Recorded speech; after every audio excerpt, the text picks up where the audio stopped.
Praise the lord. మీ అందరికీ కూడా ముందుగా క్రిస్మస్ శుభాకాంక్షలు తెలియపరుస్తున్నాను. ప్రతిరోజు వాగ్దానాలు వింటున్నారని అనుకుంటున్నాం. తప్పకుండా దేవుని వాగ్దానాలు వినండి.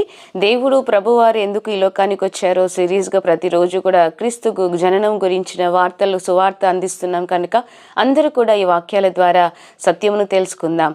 ఈ దినము మనకు తెలిసిన మాట ఏంటంటే, క్రిస్మస్ అనగానే యేసు ప్రభువారు ఎందుకు ఈ లోకానికి వచ్చారు అంటే రక్షణ కొరకు. క్రీస్తు జననం, క్రిస్మస్ దేనికి సింబలైజ్గా ఉంటుందంటే సాల్వేషన్, రక్షణ. యేసయ్య మనుషులందరినీ రక్షించడానికి ఈ లోకంకి వచ్చారు. ఆ యొక్క అధ్యాయంలో మనం చూస్తాం. లూకా సువార్త 19:10 నశించిన దానిని వెదకి రక్షించుటకు మనుష్య కుమారుడు వచ్చెను. ఎందుకు వచ్చారు మనుష్య కుమారుడు అంటే రక్షించడానికి. ఎవరిని అంటే నశించిపోయిన మానవాళి అంతటినీ కూడా రక్షించడానికి ప్రభువారి లోకానికి ఎత్తించారు. రక్షణ కార్యం ఇంకా జరగని కుటుంబాలు, రక్షణ పొందని వారు ఈ వాక్యాన్ని ఎంతో మంది చూస్తున్నారు.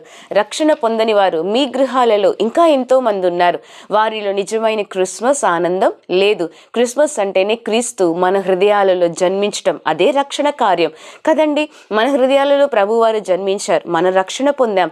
మన బంధువులు, మన ఇంటి వారు, మన స్నేహితులు ఇంకా రక్షణ పొందని వారు చాలా మందే ఉన్నారు కదా. ఇప్పుడు ఇది మన బాధ్యత.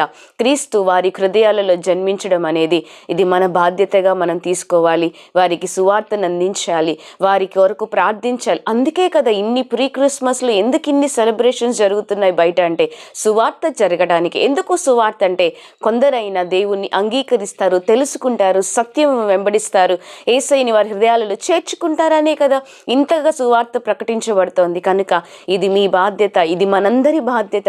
రక్షణ పొందని వారి కొరకు ప్రార్థిస్తాం. ఎందుకంటే యేసయ్య నశించిన దాన్ని వెదకి రక్షించడానికి ప్రభువారు వచ్చినారు కనుక ఆయన వచ్చిన కార్యమును ఆయన ముగించి ఆయన వెళ్ళారు. మిగతాది మన బాధ్యత కనుక రక్షించబడని వారి కొరకు ప్రార్థిద్దాం, సువార్తను ప్రకటిద్దాం.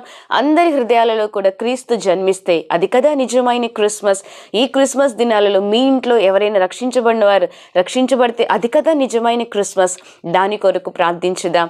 యేసయ్య రక్షణ వార్త అందరికీ ప్రకటించుదాం. మన హృదయాలలో క్రీస్తుని రక్షకునిగా ఇంకా ఉన్నవారు వారి కొరకు ప్రార్థిస్తాం. అందరి కుటుంబాలలో రక్షణ కార్యము దేవుడు జరిగించును గాక. అందరికీ కూడా happy Christmas. God bless you. Praise the lord.